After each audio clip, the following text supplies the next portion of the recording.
Kemarin mahasiswa turun ke jalan. Demo mahasiswa terjadi di beberapa daerah. Jakarta tetap menjadi sorotan. Kabarnya akan berlanjut hari ini dan besok. Temanya Indonesia Gelap. Sayang mahasiswa tak merasakan diskon 50% tagihan PLN selama 2 bulan ini. Mahasiswa kurang jeli membuat tema. Ini menjadi bagian tanggung jawab saya dulu saat menjadi aktivis mahasiswa, bikin tema, bikin poster, bikin pernyataan sikap saat berdemo. Kok bisa Indonesia lagi sedang terang-terangnya demo mahasiswa membuat tema Indonesia Gelap? Kalau PLN memperpanjang diskonnya, maka makin berjarak demo mahasiswa dengan kondisi masyarakatnya. Oh, Indonesia Gelap bukan soal diskon PLN semata, tapi masa depan yang gelap gulita. Justru masa depan Indonesia lebih berpotensi terang dipimpin Prabowo ketimbang Anies Baswedan atau Ganjar Pranowo. Ini demo saya pula lagi. Yang tidak setuju, terserah saja. Ini negara demokrasi. Demo mahasiswa, apapun salah tema sekalipun, tetap baik. Tak ada yang salah. Ke depan harus dipertajam, harus dibikin benar. Tak boleh salah. Soal efisiensi, UKT akan naik, KIP bakal dihapuskan, ini kurang mengikuti sampai akhir. Pertama, UKT mahasiswa akan mengalami kenaikan, Mas, karena memang efisiensi anggaran yang dilakukan oleh pemerintah. Dan di samping itu, yang sangat mirisnya adalah mahasiswa yang mendapatkan KIP kuliah justru ini akan terkena imbasnya, Mas, di mana tidak akan keluar dan akan dipotong.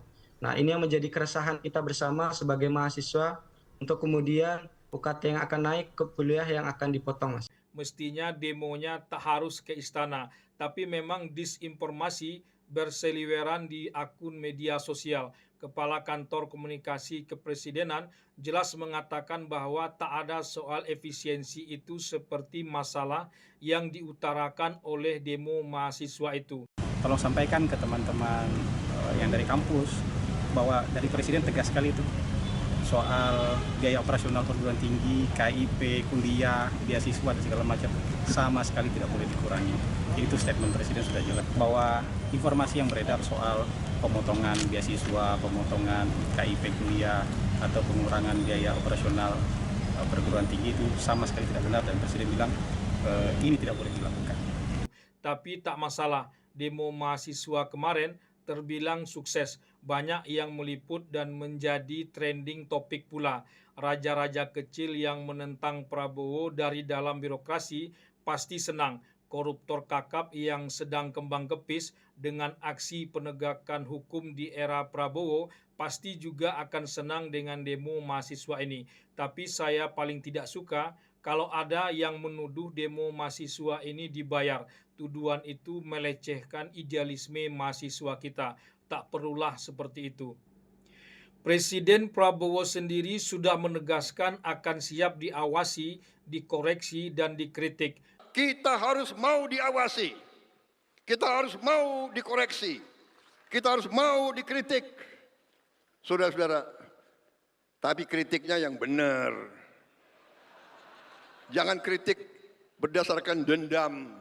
Maka demo mahasiswa harus diperhatikan dan mendapat tempat. Aparat harus bisa mengawal demo mahasiswa sebaik mungkin. Dan demo mahasiswa pun sebisa mungkin menghindar dari segala bentuk pengerusakan yang justru mempergelap masa depan Indonesia itu sendiri. Setiap situasi yang tak kondusif pasti ada pihak yang sangat diuntungkan. Sebaliknya, situasi yang kondusif, apapun alasannya, pasti menguntungkan semua pihak dan masyarakat adalah termasuk yang paling diuntungkan juga. Ada sebuah adagium yang berbunyi begini, pertengkaran itu jauh lebih baik ketimbang diam-diam saja, tapi semua mereka sedang bersekongkol. Mungkin itulah yang tak disukai dari seorang Prabowo, terlalu merangkul semuanya, bahkan terlalu berlebihan pula memuji Jokowi.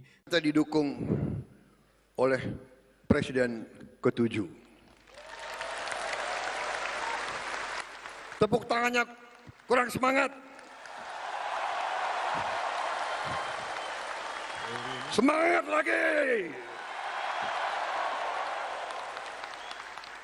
Hidup Jokowi!